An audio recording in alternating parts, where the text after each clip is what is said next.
Hello everyone, in this video we are going to discuss ring expansion.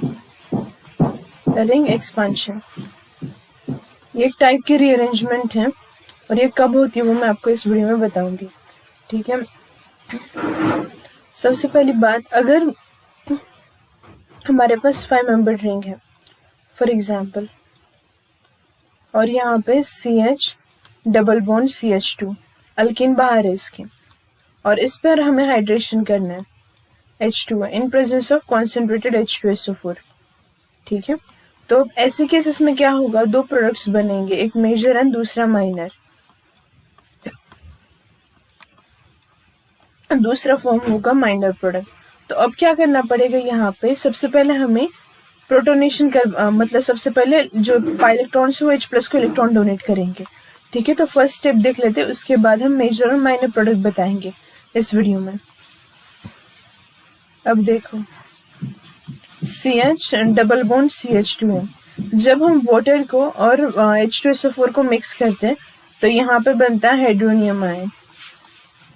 यहाँ पे एक lone pair है और पॉजिटिव चार्ज. अब यहाँ से जो पाई इलेक्ट्रॉन है वो H+ पे अटैक करेंगे और यहाँ से बॉन्ड टूटेगा. और हमें पता है कि अकॉर्डिंग टू मार्कोनिकॉफ्स रूल जो पॉजिटिवली चार्ज पार्ट होता है वो किस कार्बन को अटैच होता है, जहाँ पे ज्यादा नंबर ऑफ हाइड्रोजन हो. अब देखो ध्यान से सुनो यहाँ पे कि रिंग एक्सपेंशन कब होगा.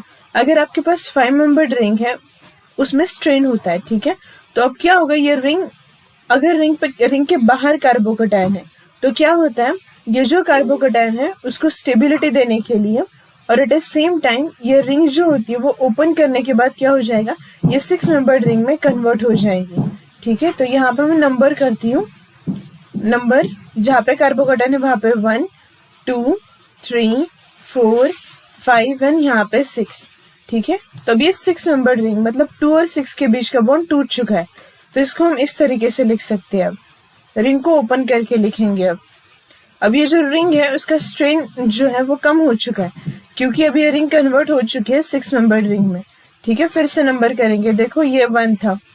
ठीक है, तो 1 2 3 4 5 एंड 6. देखो 2 और 6 के बीच का बॉन्ड टूट चुका है. तो यहाँ पे 2 और 6 के बीच का बॉन्ड टूट चुका है तो कार्बोकैटायन किस कार्बन पे आएगा, कार्बन नंबर 2 पे आएगा. ठीक है, अब जो कार्बोकैटायन फॉर्म हुआ है वो भी सेकेंडरी है और पहला जो था वो भी सेकेंडरी ही था. लेकिन हमने यहाँ पे क्या किया है, जो 5 मेंबर्ड रिंग है उसको किस में कन्वर्ट किया है, 6 मेंबर्ड रिंग में. ठीक है, हाँ, तो अब क्या होगा, यहाँ पे देखो ये जो कार्बोकैटायन है उसको कन्वर्ट करना पड़ेगा मोर स्टेबल में. तो यहाँ पे देखो उसका जो एडजेसेंट कार्बन है वहां पे टर्शरी कार्बन है. तो टर्शरी कार्बन पे जो हाइड्रोजन है वो यहाँ से इस कार्बन पे शिफ्ट हो जाएगा और उसको हम क्या बोलते हैं, 1,2 हाइड्राइड शिफ्ट. ठीक है, 1,2 हाइड्राइड शिफ्ट. तो इस एग्जाम्पल में 2 टाइप्स के शिफ्ट हुए हैं, एक तो 1,2 हाइड्राइड शिफ्ट और दूसरा वाला रिंग एक्सपेंशन. ठीक है, तो अब यहाँ पे जो पॉजिटिव चार्ज है वो इस कार्बन पे आएगा, टर्शरी कार्बन पे. मतलब यहाँ पे जो कार्बोकैटायन है उसका कन्वर्जन किस में हुआ है, टर्शरी कार्बोकैटायन में हो चुका है. ठीक है, हाँ, तो अब देखो अब आगे यहाँ पे क्या हो जाएगा, जो वाटर मॉलिक्यूल है उसकी जो लोन पेयर है वो इस पे अटैक करेगी. अटैक करने के बाद क्या हो जाएगा, वो बॉन्ड बनाएगी वहां पे. ठीक है, हाँ, यहाँ पे CH3 है, यहाँ पे OH एक लोन पेयर एक पॉजिटिव चार्ज. इसमें क्या है, अब यहाँ पे पॉजिटिव चार्ज है तो उसको न्यूट्रलाइज करना पड़ेगा. HSO4 माइनस आएगा, H+ को इलेक्ट्रॉन देगा, बॉन्ड यहाँ से टूटेगा और यहाँ पे ये हमारा मेजर प्रोडक्ट फॉर्म हो जाएगा, CH3 यहाँ पे OH. ठीक है, हाँ, और माइनर प्रोडक्ट कौन सा बनेगा, देखो विदाउट रीअरेंजमेंट जहाँ पे 5 मेंबर्ड रिंग है यहीं पे अगर वाटर मॉलिक्यूल अटैक करता है तो वो आपका बनेगा minor product, CH OH and CH3. ये आपका माइनर प्रोडक्ट बनेगा. ठीक है, ये माइनर है और यहाँ पे जो मैंने लिखा है रिंग एक्सपांड करके वो कौन सा प्रोडक्ट है, मेजर प्रोडक्ट है.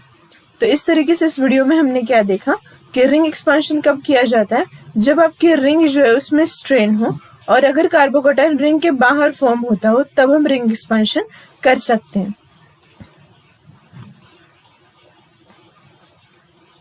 किस किस केसेस में हम कर सकते हैं, 3 to 4 मेंबर पॉसिबल नहीं है क्योंकि हम 3 to 4 मेंबर्स जाओगे तो रिंग का स्ट्रेंथ वैसे के वैसा ही रहेगा, तो वहां पे हम रिंग एक्सपेंशन नहीं कर सकते। 4 to 5 के केस में हम रिंग एक्सपेंशन कर सकते हैं। 5 to 6 के केस में 5 मेंबर to 6 मेंबर में हम रिंग एक्सपेंशन कर सकते हैं। ठीक है, तो ये कुछ केसेस है जहाँ पे हम रिंग एक्सपेंशन कर सकते हैं। ओके, तो 4 to 5 मेंबर वाला एक एग्जाम्पल लेते हैं। देखो यहाँ पे 4 मेंबर्ड रिंग है। ठीक है, इसके बाहर CH डबल बॉन्ड CH2 है। ठीक, इसमें हमने क्या डाला, हाइड्रोनियम आयन HOH। ये कैसे बनता है हमें पता है। ठीक है, हाँ, ये पाई इलेक्ट्रॉन्स जाएंगे H+ की तरफ, ये बॉन्ड ब्रेक हो जाएगा। बॉन्ड ब्रेक हो जाने के बाद क्या होगा, यहाँ पे CH पे चार्ज आएगा पॉजिटिव और ये CH3 में CH3। अब देखो यहाँ पे जो रिंग है वो 4 मेंबर्ड है, तो पहले क्या करना पड़ेगा, इसका कन्वर्जन करना पड़ेगा 5 मेंबर्ड में, मतलब रिंग एक्सपांशन करना पड़ेगा। रिंग एक्सपांशन के बाद ये जो 4 मेंबर्ड रिंग है उसका कन्वर्जन हो जाएगा 5 मेंबर्ड रिंग में। ठीक है, 5 मेंबर्ड रिंग में इस तरीके से। हाँ, तो यहाँ पे नंबर कर देती हूँ मैं, तो आसानी से होगा 1 2 3 4 5। ठीक है, तो 5 मेंबर्ड 1 2 3 4 एंड 5। यहाँ पे 2 और 5 के बीच का बॉन्ड टूट चुका है, मतलब यहाँ पे पॉजिटिव चार्ज किस कार्बन पे आएगा, 2 नंबर पे आएगा, और ये जो CH3 है वो 1 नंबर पे एज इट इज। ठीक है, हाँ, अब देखो ये जो कार्बोकैटायन है वो भी क्या है, सेकेंडरी कार्बोकैटायन है। हमें अब देखना है कि क्या इस सेकेंडरी कार्बोकैटायन का कन्वर्जन टर्शरी में हो सकता है। यस, हो सकता है। कैसे हो सकता है, यहाँ पे जो H है वो यहाँ से इलेक्ट्रॉन यहाँ दे देगा, मतलब हाइड्राइड शिफ्ट हो जाएगा यहाँ पे। इसको बोलते हैं 1,2 हाइड्राइड शिफ्ट, 1,2 हाइड्राइड शिफ्ट। और इस तरीके से यहाँ पे क्या हो जाएगा, फिर जो कार्बोकैटायन है उसका कन्वर्जन हो जाएगा टर्शरी कार्बोकैटायन में। ठीक, which is more stable then secondary carbocation. ठीक है, तो अब इस पे हमें क्या डालना है, वाटर H2O। H2O यहाँ पे अटैक करेगा तो यहाँ पे इस तरीके से प्रोडक्ट बनेगा। अब मैं डायरेक्ट प्रोडक्ट लिख देती हूँ क्योंकि मैंने पहले मैकेनिज्म बताया। प्लस यहाँ से क्या रिलीज होगा, H2SO4 रिलीज हो जाएगा। ठीक है, तो ये आपका मेजर प्रोडक्ट है जहाँ पे रिंग एक्सपांशन भी हुआ है और 1,2 हाइड्राइड शिफ्ट भी हुआ है। और माइनर प्रोडक्ट कौन सा होगा, जो फर्स्ट स्टेप में कार्बोकैटायन बना है अगर उसी पे वाटर मॉलिक्यूल अटैक करता है तो वो आपका बनेगा माइनर प्रोडक्ट। वो आपका प्रोडक्ट क्या है, माइनर है। ठीक है, तो इस तरीके से इस वीडियो में हमने देखा कि रिंग एक्सपांशन किस तरीके से होता है। Thank you.